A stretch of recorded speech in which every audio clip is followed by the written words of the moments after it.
Gangrape पीड़ित लड़की को श्रद्धांजलि देने के लिए दिल्ली बीजेपी ऑफिस में इस वक्त एक शोक सभा चल रही है। अरुण जेटली बोल रहे हैं, सीधे लिए चलते हैं। इस बहस को आगे बढ़ाने में हम अपना योगदान दें और जिस शोक के लिए आज हम इकट्ठा हुए हैं, इस अवसर का प्रयोग करें कि अपना भी और समाज के भी चिंतन को बदलना और प्रक्रियाओं को बदलना,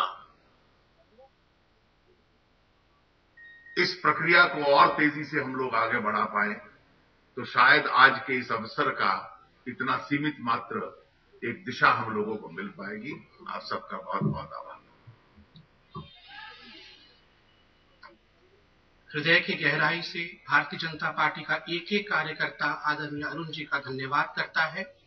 आदरणीय अरुण जी ने कहा कि व्यवस्था बदलनी चाहिए और हम सब कार्यकर्ता मानते हैं कि जब भाजपा में हिम्मत होगी, जो कि है, और जब अरुण जी जैसे और सुषमा जी जैसे सांसद हमारे देश में हैं, तो व्यवस्था अवश्य बदलेगा। इस सभा में शोक भी है और रोष भी। इसमें वेदना भी है और आक्रोश भी है। इसमें क्षोभ भी है और क्रोध भी। वो बच्ची जिसका जन्म भर हमसे कोई संबंध नहीं आया, इस हादसे के बाद अपनी बन गई। संपूर्ण भारत की बेटी बन गई। मैं बार बार सोचती हूं, उसका कसूर क्या था? क्या गुनाह किया था उसने?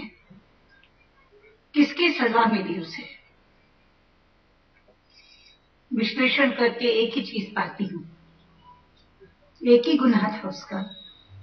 उसका शरीर लड़की का था।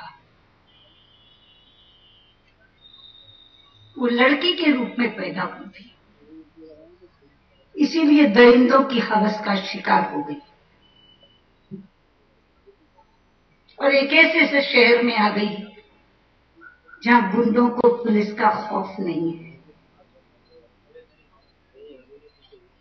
ये एक घटना नहीं है मित्रों,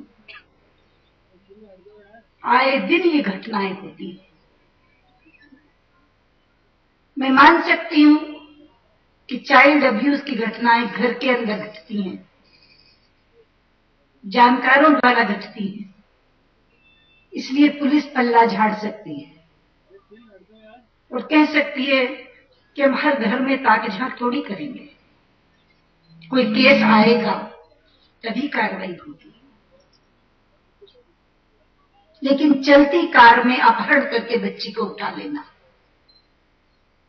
चलती बसों में बलात्कार होना, इस बात का प्रमाण है कि पुलिस का कोई डर, कोई भय इस शहर के गुंडों को नहीं है। थाने में एक शरीफ आदमी जाते हुए डरता है, लेकिन एक गुंडा छाती के बटन खोल के स्कार्फ को हाथ में घुमाते हुए दनदनाते हुए थाने में जाता है, कुर्सी पर पांव फैलाकर बैठता है और मेज पर मुक्का मार के चाय का कप मांगता है। आज बसें अपराध का अड्डा बन गई हैं। क्यों? क्योंकि कोई भी प्राइवेट बस बिना लिए दिए नहीं चल रही। अट्टी सट्टी है पुलिस के साथ, इसलिए उन्हें लगता है सैया भाई कोतवाल तो डर का है। हर प्राइवेट बस का लेन देन है पुलिस के साथ और यही कारण है कि इस पुलिस का मालिक, इस बस का चालक, इसमें बैठे हुए लोग घर से पूर्व योजना बनाकर आए थे। कोई सवारी नहीं थी वहां, वो नापाक इरादा लेकर उस बस में बैठे थे। 17 साल के एक बच्चे को, किशोर को उन्होंने अपने साथ लिया था,